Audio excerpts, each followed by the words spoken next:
Welcome in lecture 19 of industrial engineering, and now we are in unit 3, that is engineering economics and inventory control. And today we will discuss our previous topic, that is break even analysis. और remaining time में थोड़ा सा discuss करेंगे हम एक नया topic, that is methods of depreciation. Myself Sanjay Tiwari, I am working as associate professor in BN College of Engineering and Technology, Lucknow. So, let's move to our course content and discuss break-even analysis. तो last lecture में हम लोगों ने break even analysis का complete discussion किया था और ये बात यहाँ से फाइंड आउट किया था कि ब्रेक इवन पॉइंट का मतलब वो पॉइंट है जब कोई भी बिजनेस ऐसी स्टेज पे आ जाए जब उसमें प्रॉफिट और लॉस कुछ भी ना हो रहा हो, मीन्स जितना इन्वेस्टमेंट हो उतना रेवेन्यू या उतना रिटर्न मिल रहा हो. और उसको हम लोगों ने बहुत डिटेल में कुछ ग्राफ्स के माध्यम से समझा था. थोड़ा सा इसी को रिव्यू करते हैं और इसको देखते हैं क्या है. तो बात यह आई थी कि किसी भी इन्वेस्टमेंट में, किसी भी बिजनेस में हम दो टाइप का इन्वेस्टमेंट करते हैं. एक को कहते हैं फिक्स्ड कॉस्ट, एक को कहते हैं वेरिएबल कॉस्ट. फिक्स्ड कॉस्ट का मतलब क्या था? फिक्स्ड कॉस्ट को हम एफ से लिख रहे थे यहाँ पे. और फिक्स्ड कॉस्ट का मतलब ये था कि ऐसा कोई भी कॉस्ट जो कि प्रोडक्शन या सेल की क्वांटिटी पर डिपेंड नहीं करता, तो उसे आप कहते हैं फिक्स्ड कॉस्ट. इट मीन्स अगर हम इस एक्सिस पे देखें तो इस एक्सिस पे हमने कॉस्ट लिया है, इधर क्वांटिटी लिया है. तो फिक्स्ड कॉस्ट वो अमाउंट है जो आप इन्वेस्ट करते हैं, उसका सिस्टम में प्रोडक्शन हो रहा हो या आपका स्टोर है तो स्टोर में सेल्स हो रही हो, इससे उसे कोई वास्ता नहीं होता. तो जैसे आपने कहते बिल्डिंग बनाई या मशीन परचेज किया कुछ काम करने के लिए, तो मशीन से प्रोडक्शन हो या ना हो लेकिन मशीन की कॉस्ट एक बार लग चुकी है, तो उसको क्वांटिटी से कोई मतलब नहीं है, इसलिए इसे कह रहे हैं फिक्स्ड कॉस्ट. तो जो आपकी रेड लाइन दिखाई पड़ रही है जो कि क्वांटिटी से इंडिपेंडेंट है, इसी को हम कह रहे हैं fixed cost. This is the fixed cost. और एक वेरिएबल कॉस्ट है. वेरिएबल कॉस्ट का मतलब क्या है कि जो ऐसा कोई भी कॉस्ट जो क्वांटिटी पर डिपेंड करे. क्वांटिटी मीन्स कितना प्रोडक्शन हो रहा है या कितना सेल हो रहा है. अगर 1 यूनिट का प्रोडक्शन हो रहा है तो उस पर डिपेंडेंट कुछ कॉस्ट होगी, जैसे रॉ मटेरियल का कॉस्ट. अगर आपने 1 यूनिट कुछ प्रोड्यूस किया तो उसका रॉ मटेरियल की कॉस्ट जो होगी उसे आप कहेंगे वेरिएबल कॉस्ट. ठीक है. तो ऐसे बहुत सारे कॉस्ट होंगी, डिटेल में डिस्कस किया था हम लोगों ने, आप प्रीवियस लेक्चर को देखिएगा. तो ऐसे कॉस्ट को कहते हैं वेरिएबल कॉस्ट और हमको वी से लिख रहे हैं और ये हमें पर यूनिट दिया जाएगा कि 1 यूनिट पे वेरिएबल कॉस्ट क्या है. तो इस तरीके से अगर हम ज़्यादा यूनिट प्रोड्यूस करते हैं तो वेरिएबल कॉस्ट बढ़ती जाएगी और वो लीनियरली बढ़ेगी, है ना. लीनियरली बढ़ेंगी, ऐसा एजम्पशंस लिए गए थे. तो एक लाइन ये दिख रही है, मतलब अगर हमने कुछ भी प्रोड्यूस नहीं किया तो वेरिएबल कॉस्ट जीरो होगी. तो ये जो ग्रीन लाइन दिख रही है, सॉरी ये जो डॉटेड लाइन दिख रही है, ये हमारा वेरिएबल कॉस्ट हुआ. ये वेरिएबल कॉस्ट हुआ. No production zero. जैसे जैसे प्रोडक्शन बढ़ता जाएगा हमारा ये कॉस्ट बढ़ती जाएगी. तो इंडिपेंडेंट देखा गया तो फिक्स्ड कॉस्ट ये है और वेरिएबल कॉस्ट ये है. लेकिन अगर हम टोटल इन्वेस्टमेंट की बात करें तो टोटल इन्वेस्टमेंट क्या हो सकता है? That is fixed cost plus variable cost. अगर हमने क्वांटिटी n प्रोड्यूस किया, rate of production sale quantity अगर हमारी n है, तो 1 यूनिट पे v का वेरिएबल कॉस्ट था, तो n यूनिट पे n इंटू वी का होगा. तो this will be the total investment या total cost for the system. तो अगर हम इन दोनों को सम करना चाहें तो इस लाइन को यहाँ से स्टार्ट करेंगे, ये फिक्स्ड कॉस्ट ऐड हो जाएगी और इसका स्टार्टिंग पॉइंट यहाँ से होगा. तो this is the line for total cost. इसको कह रहे हैं टोटल कॉस्ट. तो ये इन्वेस्टमेंट की बात तो हो गई, ये टोटल कॉस्ट क्या है. आफ्टर दैट अगर रेवेन्यू की बात करें, रिटर्न कैसे होगा? जो चाहे प्रोडक्शन करें या सेल्स करें, रिटर्न पाने का एक ही तरीका है कि जो कुछ प्रोड्यूस किया है उसको सेल करें अल्टीमेटली. तो सेल करेंगे तो 1 यूनिट का अगर रेट आर है ना, that is rate of unit quantity R. तो अगर हमने एन क्वांटिटी सेल किया है तो हमारे पास जो रेवेन्यू आएगा that will be N R. और ये भी डिपेंड करता है क्वांटिटी पे. नो सेल तो no return, more sale more return. तो दिस इज जो ग्रीन लाइन है, इसी ग्रीन लाइन को हम कह रहे हैं कि रिटर्न. ये रिटर्न की लाइन है. ठीक है. तो ये लाइन, इसका स्लोप और इसके टोटल कॉस्ट के स्लोप से कुछ हायर होगा, तभी हमें प्रॉफिट हो सकता है. ये डिस्कस हुआ था प्रीवियस लेक्चर में. यहाँ पे ये पॉइंट आपस में कट कर रहा है, तो एक रीजन तो हमें ये मिल रहा है जिसको कह रहे हैं कि ये प्रॉफिट रीजन है. प्रॉफिट क्यों हुआ? क्योंकि हमारा जो रिटर्न है वो टोटल कॉस्ट से हायर लेवल पे है, तो यहाँ पे हमें प्रॉफिट मिलेगा. And this region is the loss region. इस रीजन को कह रहे हैं दिस इज लॉस रीजन. तो प्रॉफिट और लॉस के बीच में एक पॉइंट ऐसा कट हुआ कि यहाँ ना तो प्रॉफिट दिखाई पड़ रहा है ना लॉस दिखाई पड़ रहा है। तो इसी को कह रहे हैं break even point, that is known as break even point. और इस पॉइंट को पाने के लिए हमें मिनिमम कितनी क्वांटिटी सेल करनी पड़ेगी, अगर ये आइडेंटिफाई करना चाहते हैं तो यहाँ से परपेंडिकुलर ड्रॉप करते हैं, and this value is the break even quantity in terms of quantity. कितनी क्वांटिटी सेल करेंगे जिससे हमें ये पॉइंट मिल जाए, वो स्टेज आ जाए कि इसके बाद जब आगे बढ़े तो हमें प्रॉफिट मिलने लगे। तो this is the break even quantity. इसी के रिस्पेक्ट में अगर ये निकालना चाहते हैं कि हमारी ब्रेक इवन कॉस्ट क्या है, तो ब्रेक इवन कॉस्ट क्या होगी, यहाँ से हॉरिजॉन्टल प्लॉट करेंगे और हॉरिजॉन्टल प्लॉट करेंगे तो हमें ये वैल्यू मिलेगी यहाँ पे, है ना। ये हमारा ब्रेक इवन कॉस्ट है। अब इस ब्रेक इवन कॉस्ट में भी दो कॉस्ट इन्वॉल्व हैं, one is fixed cost, other is variable cost. आप ध्यान से देखें तो यहाँ से लेके ये दो पार्ट में है, this is variable cost and this is fixed cost. तो इस तरीके से आप कह सकते हैं कि इतने इन्वेस्टमेंट करने के बाद हमें इतना क्वांटिटी प्रोड्यूस करेंगे या सेल करेंगे और हमें रिटर्न मिलेगा तो ब्रेक इवन पॉइंट मिल जाएगा।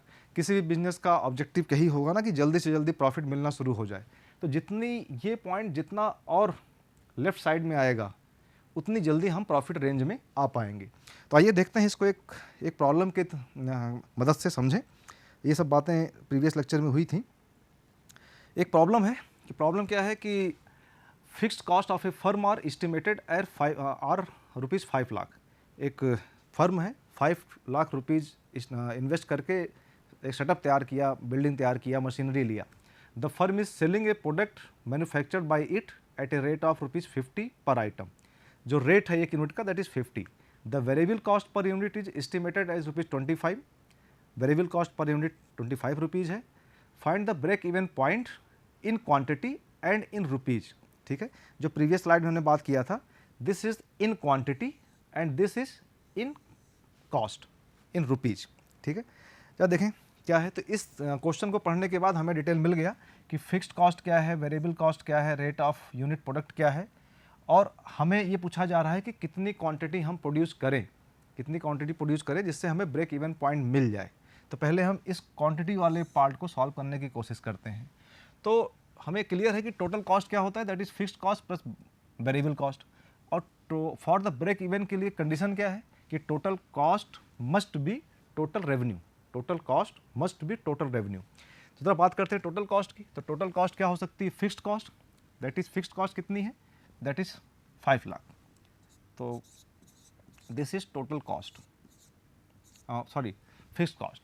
अगर वेरिएबल कॉस्ट की बात किया जाए, यहाँ से वेरिएबल कॉस्ट की बात करें तो वेरिएबल कॉस्ट क्या हो सकती है, variable cost per unit 25 and we are producing n unit. हमने यहाँ लिखा है let quantity for break even is n।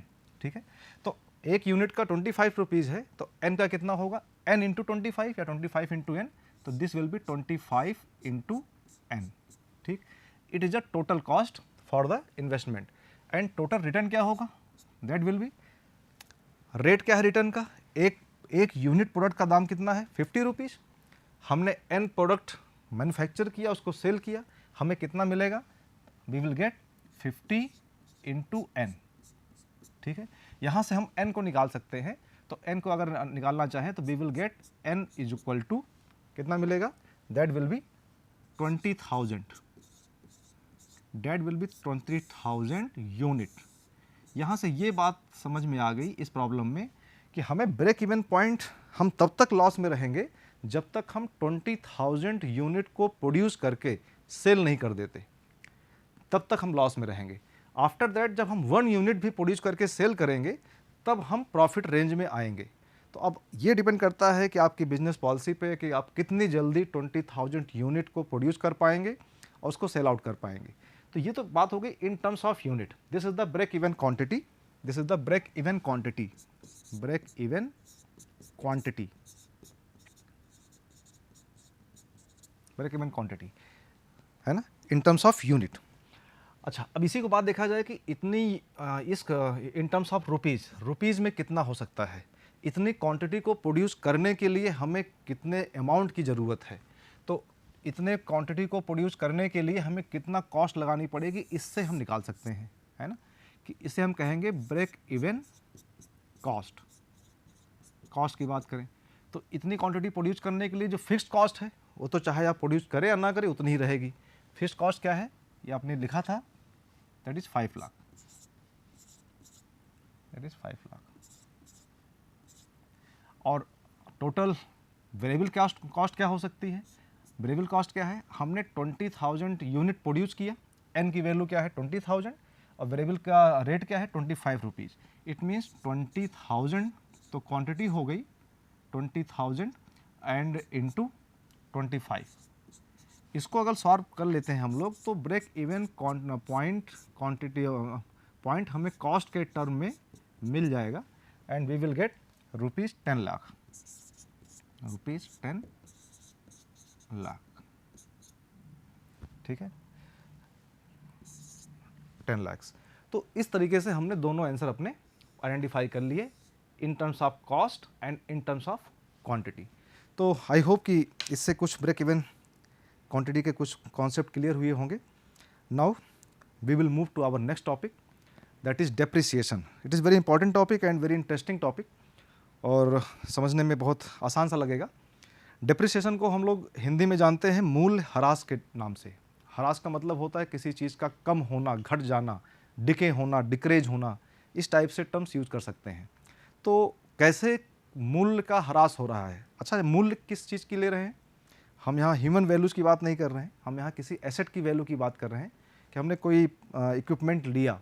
जैसे एग्जांपल के तौर पे आप जब कोई गाड़ी परचेज करते हैं, आपने सपोज दैट 70,000 की एक बाइक ली और आप उसको यूज करें या ना करें, जैसा भी कंडीशन में रखते हैं, लेकिन आफ्टर 1 ईयर अगर उसको आप सेल आउट करना चाहते हैं तो सेल आउट करने के बाद आपको वो कीमत नहीं मिलेगी जिस प्राइस पे आपने उसको परचेज किया था। तो ये वैल्यू कुछ कम हो गई उस गाड़ी की, भले ही आपने उसको घर पे सजा के रखा है, कभी यूज नहीं किया है। तो देखें इसमें इंडस्ट्री में, इंडस्ट्रियल सिस्टम में इसको हम कैसे डील करते हैं, ठीक है। आइए इसको समझते हैं किसी एग्जाम्पल से, तब थोड़ा सा बात क्लियर होगी। हम एक सपोज दैट एक कोई बिजनेस शुरू करना चाहते हैं और बिजनेस के ही स्टार्ट करने के टर्म में देखें इसको हम लोग। तो यहाँ हम लोग बात कर रहे हैं, एक वर्ड ले रहे हैं एसेट। एसेट का मतलब कोई भी इक्विपमेंट हो सकता है, बिल्डिंग हो सकता है, घर हो सकता है, कोई भी चीज़ जिसको हमने बनाया है, कुछ इन्वेस्टमेंट करने के बाद बनाया है, उस एसेट की एक वैल्यू होगी। जैसे आपने घर बनाया तो घर की एक वैल्यू हो गई, इतना अमाउंट इस घर की वैल्यू है। अगर आप सेल करना चाहते हैं तो एक कीमत होगी उसकी। वो जो एसेट की वैल्यू है, वो एसेट की वैल्यू टाइम के साथ चेंज होती है ना। एसेट वैल्यू विद टाइम का अगर रिलेशन देखा जाए, एसेट की वैल्यू टाइम के साथ चेंज होती है। तो चेंज होती है तो नॉर्मल जो तरीका है किसी भी एसेट का, जो फिजिकल एसेट्स हैं, कि उनकी वैल्यू टाइम के साथ घटती है। जैसे जैसे उसको हम यूज करते हैं, यूज करने के साथ वियर टीयर्स होते हैं, कुछ पुराना होता है, और मैक्सिमम सभी तरह के एसेट इसमें उनकी वैल्यू घटती है।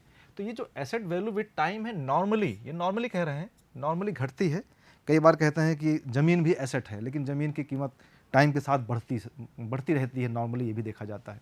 तो यहाँ उसकी बात नहीं कर रहे हैं, suppose that machine, car, bike, equipments की बात हो रही है, ठीक है। अब इसी को समझे कि कैसे ये डिक्रीज कर रहा है। सपोज दैट हम किसी शहर में हैं और उस शहर में कोई बिजनेस स्टार्ट करना चाहते हैं। एग्जांपल मैंने लिया कि हम एक वर्कशॉप खोलना चाहते हैं, उसमें कुछ सीएनसी मशीन वगैरह परचेज करके रखेंगे, कुछ मैन्युफैक्चर करने की बात कर रहे हैं, ठीक है। तो अब हमने क्या कहा कि we are going to start a workshop, एक वर्कशॉप शुरू करना चाह रहे हैं। कोई शहर ले लेते हैं, सपोज दैट हम कानपुर में इसको स्टार्ट करना चाह रहे हैं। अब कानपुर में हमने स्टार्ट करने की बात की तो एक तो लैंड लिया, बिल्डिंग बनाई। अभी लैंड बिल्डिंग की बात हम लोग डिप्रिसिएशन में कर चुके हैं, that is the fixed cost. Machine purchase करेंगे, वो भी फिक्स्ड कॉस्ट है, लेकिन इसको हम मशीन की कीमत घट रही कैसे, इसको देखना है। तो हमें एक मशीन की ज़रूरत पड़ेगी वहाँ पे। सपोज दैट हमने एक सीएनसी मशीन को सर्च आउट किया, उसकी डील की, और दिल्ली से हमने उसको डील किया कि दिल्ली से हमें एक सीएनसी मशीन लेनी है। दूसरा स्टेप ये हुआ। अब जब बात हुई तो मालूम चला कि उस मशीन की कीमत 5 लाख रुपीज़ है, 5 लाख रुपए इस मशीन की कीमत है। एंड ये बात हुई कि वहाँ से कानपुर तक ट्रांसपोर्ट करने में कुछ 20,000 रुपीज़ का खर्चा आएगा, तो ये ट्रांसपोर्टेशन कॉस्ट हो गई। एंड आफ्टर दैट ऐसा पता चला कि जब वो मशीन यहाँ पे आएगी तो उसको इंस्टॉल हम नहीं कर सकते हैं, उसके लिए क्योंकि स्पेशल पर्पज़ मशीन है, तो कोई एक इंजीनियर आएंगे, वो इंजीनियर साहब कुछ चार्ज करेंगे, और उनका चार्ज 20,000 रुपीज़ है कि उन्होंने कहा है कि इसको हम इंस्टॉल करके रन करने तक 20,000 मेरा खर्चा आएगा। जब वो आते हैं तो उन्होंने देखते हैं कि इस मशीन को इंस्टॉल करने के लिए कुछ नट बोल्ट्स चाहिए, कुछ फाउंडेशंस बनाने हैं, कुछ और उनकी रिक्वायरमेंट्स है जिसको मशीन के साथ जो नहीं आई है, हमें उनको और देना है। तो हमें लगा कुछ material used in installation, nut bolt, foundation, cement, मोरंग, इस टाइप से मिला के 10,000 खर्चा और आ गया, है ना। तो सॉरी, इस पूरी डिस्कशन करने के बाद अगर आप किसी लेमैन से बात करें और पूछें कि मशीन की कॉस्ट क्या है, तो वो तो कहेगा कि मशीन की कॉस्ट 5 लाख रुपीज़ है। लेकिन एक इंजीनियर के लिए बात करें तो उस पूरे एसेट की वैल्यू क्या हो गई, तो कहेगा कि भाई हमने 5 लाख की मशीन लिया है, 20,000 ट्रांसपोर्टेशन पे खर्चा किया है, इंस्टॉलेशन पे 20,000 रुपये खर्चा किया है, मटेरियल को मटेरियल लगाया है 10,000 रुपये का। इन सबको सम किया जाए तो 20, 50,000, this is the total cost for ready to use, that is 5.5 lakh, है ना। हमारे लिए एसेट तब है जब वो रेडी टू यूज आ जाए। तो मशीन इतना इन्वेस्टमेंट करने के बाद अब रेडी टू यूज है, तो हमारे लिए जो उस एसेट की, जो उस मशीन की वैल्यू है, दैट इज़ 5.5 लाख, ठीक है। अब एक बात ये भी आई कि मशीन आई तो उस मशीन की कुछ लाइफ होगी, तो एक नॉर्मल लाइफ कुछ ना कुछ हमें माननी पड़ेगी। वो मशीन आई है तो 10 ईयर्स के लिए आई है, ऐसा कुछ टेक्नोलॉजी है और इतने दिन तक चलेगी, ऐसा उसने गारंटी लिया है। तो let service life of machine is 10 year, इतना डाटा हमारे पास है। अब जरा देखते हैं हो क्या रहा है। हमने मशीन को यहाँ पे इंस्टॉल किया, ये स्टार्टिंग टाइम 0 है, 5.5 लाख रुपीज़ इन्वेस्ट करके मशीन को इंस्टॉल किया। आफ्टर दैट हम इस मशीन से काम लेने लगे तो क्या होने लगा कि 1 साल बीता, ऐसे ही 1 ईयर बीता, eight the end of first year 2 साल बीते, 3, 4, 5, 6, 7, 8, 9, 10, इस तरह से 10 साल बीते, क्योंकि 10 साल इसकी सर्विस लाइफ दी गई थी। अब ज़रा बात करें कि अगर इस मशीन को 1 साल के बाद हम सेल आउट करना चाहें तो क्या हमें 5.5 लाख रुपीज़ मिलेगा? नो डाउट कुछ कम मिलेगा। फिर ये बात आती है कि ऐसे 10 साल चलिए हम बीच में सेल आउट नहीं करते हैं, बीच में हमें कोई और खर्चा भी इस पर नहीं कर रहे हैं, अभी बहुत सिंपल ले रहे हैं, कोई इन्वेस्टमेंट नहीं है बीच में, कोई रिपेयर मेंटेनेंस नहीं है, यहाँ से लेके यहाँ तक पहुँचते हैं और 10 साल के बाद इस मशीन की लाइफ एंड हो जाती है और हम इसको सेल आउट करना चाहते हैं। तो हमने इसकी बिडिंग कराई, कुछ भी कराया और इसको हमने बेचा।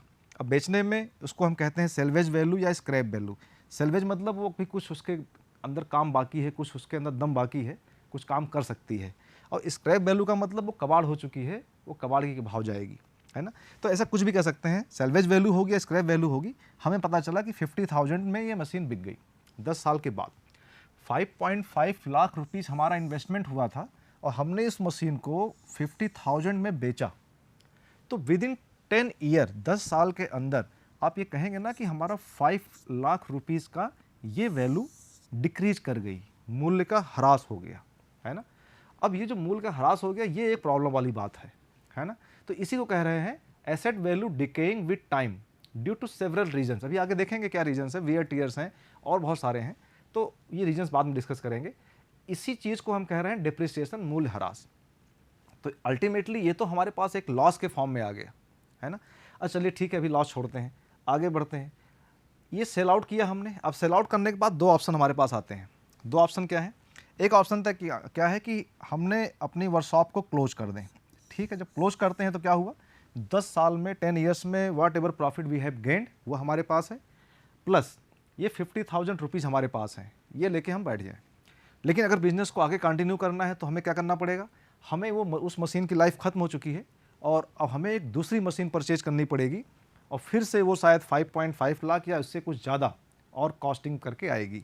तो अब जब हमें ये प्रॉब्लम है, परचेज न्यू सीएनसी मशीन कैसे परचेज करें, हमारे पास तो इसको सेल आउट करने के बाद सिर्फ 50,000 रुपीज़ है, तो कैसे सेल आउट करें, ये प्रॉब्लम है ना।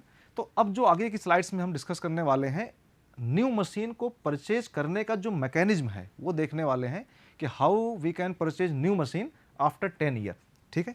तो इस बात को नेक्स्ट स्लाइड में डिस्कस करते हैं। आइए, तो पहले बात कर लें कि what is the reasons of depreciation. तो डेप्रिसिएशन के रीजंस आपको स्लाइड में दिख रहे हैं। Depreciation due to physical condition, physical condition ही ख़राब हो गई। फिजिकल कंडीशन क्यों ख़राब हो सकती है, वियर टियर हो सकता है, मशीन के मैकेनिज्म है, मूव करेंगे, घिसेंगे, टूटेंगे। फिजिकल डिके हो सकता है, कुछ जैसे प्लास्टिक पार्ट हैं उनका एक टाइम है कि 2 साल के बाद वो कहते हैं रिपेयर करना पड़ेगा, चेंज करना पड़ेगा। कुछ फिजिकल डिके भी हो सकते हैं। सपोज दैट कोई एक्सीडेंट हो गया तो भी उसकी कीमत घट जाएगी। अपनी गाड़ी है, अगर गाड़ी एक्सीडेंटल गाड़ी है तो उसकी कीमत बहुत तेज़ी से घट जाएगी, है ना। डेफर्ड मेंटेनेंस एंड नेग्लिजेंसी की बात कर सकते हैं। जैसे गाड़ी है, उसको लिखा है कि हर 5,000 किलोमीटर के बाद आपको सर्विसिंग करानी है, लेकिन आप सर्विसिंग को पोस्टपोन कर देते हैं, तो भी उस गाड़ी की कंडीशंस ख़राब हो जाएंगी, उसकी कॉस्ट तेज़ी से डाउन होगी, है ना। तो एक ये इस पूरे इसमें आ गया depreciation due to physical condition. एक और हो सकता है कि depreciation due to functional condition. Functional मतलब क्या है, मशीन जिस लिए आई थी अपना काम कर रही है, लेकिन उसके साथ ऐसा आ गया कि आज के करंट रिक्वायरमेंट को वो मीट आउट नहीं कर पा रही है। जैसे कि मान लीजिए कोई मशीन है, उसकी production capacity 10 unit per hour है, लेकिन अब 10 साल के बाद ऐसा लग रहा है कि हमें 100 unit per hour production capacity की मशीन चाहिए। अगर ऐसा है तो वो मशीन तो काम नहीं कर पाएगी।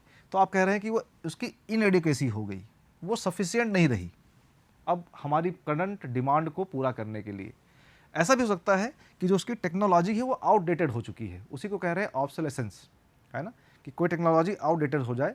जैसे अगर आपके पास पुरानी टीवी है black and white, no doubt आपके घर में चल रही है, लेकिन आज की तारीख में टेक्नोलॉजी आउटडेटेड है, उसको आप सेल करना चाहें तो शायद कोई ले भी ना, है ना, फ्री में भी लेना मुश्किल है। तो इस तरीके की जो वजहें हैं, इसको आप कह सकते हैं कि ये these are the reasons for depreciation. अब देखें कि हमें नई मशीन कैसे परचेज कर सकते हैं, किस मैकेनिज्म से आगे बढ़ें, इस प्रॉब्लम को कैसे दूर करें। ठीक है, उसी प्रॉब्लम को लेते हैं जो अभी डिस्कस किया प्रीवियस स्लाइड में। 5.5 लाख उसका एसेट थी स्टार्टिंग में, इसको हम लोग टेक्निकल भाषा में बुक वैल्यू कहेंगे। ये स्टार्ट किया था हमने यहाँ से, और 1 2 3 4 5 6 7 8 9 10 ईयर सर्विस लाइफ लिया था, एंड 50,000 में इसको सेल आउट किया था। हम अपने वर्कशॉप को क्लोज नहीं कर रहे हैं, हम इस पे जाना चाह रहे हैं। ठीक है, अब क्या कर सकते हैं हम लोग। ठीक है, तो करना ये पड़ेगा कि हमने 1 साल बिजनेस किया, एक साल हमने कुछ प्रोडक्शन किया, सेल करने पे रिटर्न आया होगा। नो डाउट हमने फिक्स कॉस्ट और वेरिएबल कॉस्ट बहुत लगा रखा, रिटर्न कुछ कम आया होगा, है ना। तो हम जो भी यहाँ पे रिटर्न ले रहे हैं, जो भी हमारे पास प्रॉफिट आ रहा है, उस प्रॉफिट में से जब हमने साल के अंत में कैलकुलेट किया कि एक साल में हमने इतना अमाउंट पाया, तो ऐसा ना करें कि उसी में से थोड़ा सा अमाउंट एक गुल्लक बनाए, एक पिगी बैंक बनाए अपने घर में या बैंक में बनाए, जिसको हम लोग डिप्रिसिएशन फंड का नाम दे रहे हैं, है ना। ये फंड आप बैंक में ओपन कर सकते हैं, अकाउंट ओपन कर सकते हैं, घर में एक बॉक्स रख सकते हैं, है ना। साल के लास्ट में एक कुछ अमाउंट इसमें डाला। ऐसे ही at the end of second year, at the end of third year, fourth year, fifth year, sixth year, हर साल के अंत में इस अकाउंट में हमने कुछ अमाउंट डाला, है ना। तो इस तरह से यहाँ पे हमारे पास एक फंड में कुछ अमाउंट बनता रहेगा, है ना। इसी को हम कह रहे हैं डिप्रिसिएशन फंड। अब ये जब 10 ईयर्स पास आउट होंगे, तो 10 और ईयर पास आउट होने के बाद हमने इस मशीन को सेल आउट किया इन 50,000। अब आपसे पूछा जाए कि eight the end of 10th year आपके पास कितना अमाउंट है जिससे कि आप एक नई मशीन को परचेज कर पाए, तो आप क्या कहेंगे, वी हैव 50,000, ये तो अपने पास सेल करने के बाद मिला ही है, प्लस इस फंड से जो भी हमारे पास डिप्रिसिएशन फंड है, ये फंड जो हमारे पास है, इतना हमारे पास मनी है, ये मनी हमारे पास अवेलेबल है हम नई मशीन परचेज करने के लिए। हाँ, मे बी कि ये मनी इतना सफिशिएंट ना हो कि आपने जिस नई मशीन को परचेज करने का प्लान किया है वो उसको पूरा कर पाए, लेकिन एक सफिशिएंट अमाउंट हमारे पास रहेगा तो बहुत ज़्यादा इन्वेस्टमेंट नहीं करने पड़ेंगे। बिजनेस को क्लोज करने का ऑप्शन आप छोड़ देंगे, आप बिजनेस को कंटिन्यू करेंगे। तो अब ये एक सिस्टम समझ में आया कि उसको एसेट को परचेज करने के बाद उससे अर्न होने वाली मनी का 100% हम यूटिलाइज ना कर लें, उस प्रॉफिट में से एक अमाउंट को हम एक जगह पे कहीं इकट्ठा करें, और उसी जो जहाँ इकट्ठा करना है उसी को कह रहे हैं डिप्रिसिएशन फंड। अब ये अमाउंट कितना होगा, ये एक क्वेश्चन है। ये तो बात है कि ये जो अमाउंट इसमें हर साल ये कितना कितना होगा, यही हमारी आगे की टेक्निक्स हैं कि ये अमाउंट सेम हो, घटते क्रम में हो, बढ़ते क्रम में हो, ये सब देखना है ना। तो लेकिन बेसिक मेथोडोलॉजी तो यहाँ क्लियर हो गई कि इस तरीके से हम फंड को क्रिएट करेंगे और अपने डिप्रिसिएशन जितना अमाउंट हमारी एसेट का घट रहा है उसको यहाँ मेंटेन करेंगे। ठीक है, आइए आगे बढ़ते हैं। तो इस लेक्चर में अब यहाँ एक थोड़ी सी बात और करनी है कि कुछ मेथड्स हमारे पास अवेलेबल हैं। कुछ मेथड क्या अवेलेबल हैं कि टेक्निक्स यहाँ क्या हो सकती हैं कि हो सकता है कि हम यहाँ पे इन सभी को एक कांस्टेंट अमाउंट ले लें, ऐसा कुछ फॉर्मूला बनाएं कि ये जो भी इसके अंदर फंड इन हो रहे हैं ये एक कांस्टेंट अमाउंट हो। कांस्टेंट अमाउंट मतलब क्या हुआ, कुछ कैलकुलेट करेंगे, सपोज दैट एक्स क्वांटिटी हमने लिया कि हर साल eight the end of year हम एक्स क्वांटिटी इस फंड में डिपॉजिट करेंगे। तो जब एक्स क्वांटिटी को डिपॉजिट करने की बात आएगी तो एक फंड हम यहाँ मिल जाएगा। हमने कितने इंस्टॉलमेंट पे किए, हम कहेंगे 1 2 3 4 5 6 9 10, इस तरह से 10 इंस्टॉलमेंट हमने पे किए। तो डिप्रिसिएशन फंड कितना मिल जाएगा, 10 इंटू एक्स, ठीक है। अब वो एक्स क्वांटिटी जो रखेंगे हमें फंड मिल जाएगा। लेकिन यहाँ पे एक इशू है, ज़रा आप इसको एज्यूम करें कि सपोज दैट आपने एक गाड़ी परचेज की 70,000 की, और आपने अभी उसकी जो कॉस्ट जब परचेज किया यहाँ पे तो ये 70,000 की थी। Eight the end of first year, एक साल के बाद अगर इसको आप सेल आउट करना चाहते हैं तो आप देखेंगे कि ये 70,000 की गाड़ी को आप 50,000 का ही सेल आउट कर पाएंगे। मीन्स यहाँ पे अमाउंट 20,000 डिप्रिशिएट किया। लेकिन जैसे जैसे समय बीतेगा, आप दूसरी साल अगर इसको सेल आउट करना चाहेंगे तो सेकेंड ईयर में हो सकता है कि ये आपको 45 में भी सेल आउट हो जाए। तो यहाँ क्या दिखाई पड़ रहा है कि यहाँ पे डिफरेंस 20,000 का है, बट यहाँ पे डिफरेंस 5,000 का है। इट मीन्स कि जो डिप्रिसिएशन रेट है, रेट ऑफ डिप्रिसिएशन ये टाइम के साथ कांस्टेंट नहीं है, यहाँ पे 20,000 इसका एसेट की वैल्यू कम हुई, बट यहाँ पे 5,000 कम हुई, ऐसे करते करते थोड़ा सा और कम होगी, और कुछ लास्ट के ड्यूरेशंस ऐसे आएंगे कि ये लगभग कांस्टेंट हो जाएगा। जैसे अगर आपके पास कोई पुरानी गाड़ी है, 8 साल की हो चुकी है, तो उसको आप eight the end of 8th year sell out करें या eight the end of 9th year sell out करें, सम व्हाट आपको वही कॉस्ट, वही कीमत मिलने वाली है ना। और जब वो स्क्रैप हो जाएगी, एक सिर्फ वो लोहे के हिसाब से उसकी सेलिंग होगी, तो फिर बिल्कुल कांस्टेंट दिखाई पड़ेगी। इट मीन्स ये जो हम लोग कह रहे हैं कि कांस्टेंट अमाउंट यहाँ डालना है, ये भी गड़बड़ है। तो नेक्स्ट स्लाइड्स में हम लोग कुछ ऐसे ही देखेंगे कि ये अमाउंट कितना कितना हो, ये कांस्टेंट हो, घटे या घटे बढ़े तो किस रेट से घटे बढ़े, इसी की एनालिसिस को हम लोग नेक्स्ट लेक्चर में कंटिन्यू करेंगे और इसी को प्रॉब्लम को आगे बढ़ाएंगे ताकि ये क्वांटिटी क्या हो। So for today's lecture it is sufficient. Thank you so much. We will meet in next lecture with these topics. Thank you.